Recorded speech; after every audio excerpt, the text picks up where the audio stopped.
Mas o Senhor sempre deixa na nossa vida uma segunda alternativa. Essa mulher, ela deixou o filho.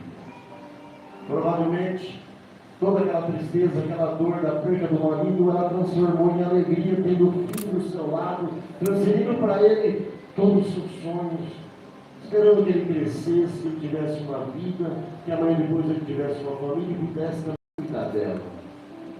Mas o pior acontece. O seu filho também adoece e vem a falecer. Ali naquele momento, cai pelo chão, cai por terra todos os sonhos de uma mulher.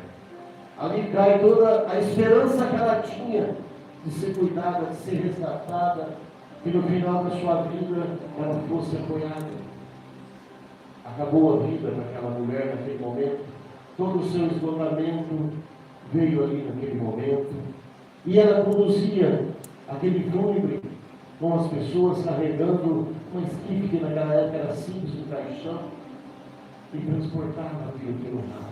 Mas Jesus saía lá da cidade de Jerusalém, a 50 quilômetros com seus discípulos, e vinha aquela alegria, aquela multidão, porque Jesus era a vida. Então aquela multidão vinha com a vida, festejando pelas ruas, cantando sabia, porque ele foi ali para resgatar uma pessoa, para resgatar uma vida, assim como ele fez, atravessando o mar numa cidade que adoravam falsos deuses, pessoas que não acreditavam no Senhor e nem conheciam. Ele foi para levar um endemoniado. Naquele momento ele foi rejeitado, ele foi expulso de lá, porque as pessoas davam mais valores aos porcos que morreram do que uma vida que foi salva e liberta naquele momento. Mas Jesus não reclamou, ele montou no seu barquinho e se afastou daquele momento. Mas ele atravessou aquele mar por causa de uma pessoa. Para muitos, aquela pessoa não valia a pena. Para muitos, aquela pessoa endemoniada não tinha mais que ser resgatado, era o fim do mundo para ele. Mas Jesus atravessou o mar para resgatar aquela pessoa. Jesus saiu de Jerusalém, andou 50 quilômetros aproximadamente, para ir até a cidade de Naim. Ninguém sabia o que eles estavam indo fazer lá. Seus discípulos acompanhando aquela multidão, aquela alegria. Jesus é vida, e Jesus com eles entra, sobe por uma colina, porque essa cidade de Naim ficava à altitude de cima, quase num vale, e eles tinham que sair fora da cidade para enterrar aquela criança.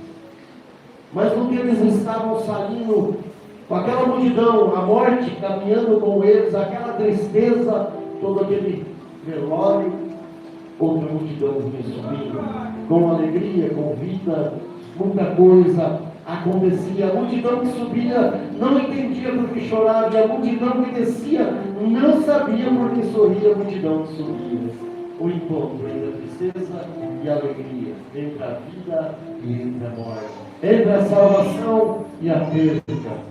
Naquele momento, imagine quando se coloca as duas multidões frente a frente, uma olhando para a outra, uma com um choro e outra com uma alegria. Naquele momento eu acredito que o sorriso acabou, a tristeza também pegou naquele momento aquela multidão que tinha alegria, porque Jesus se comoveu com o que estava acontecendo.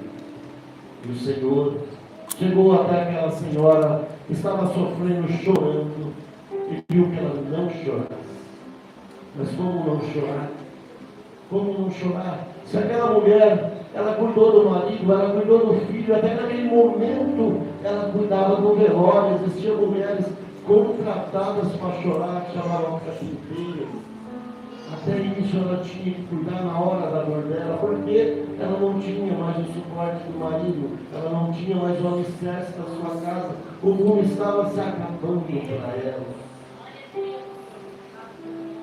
O jovem voltou a viver para a vida, e a viúva voltou a ter vida para continuar a viver.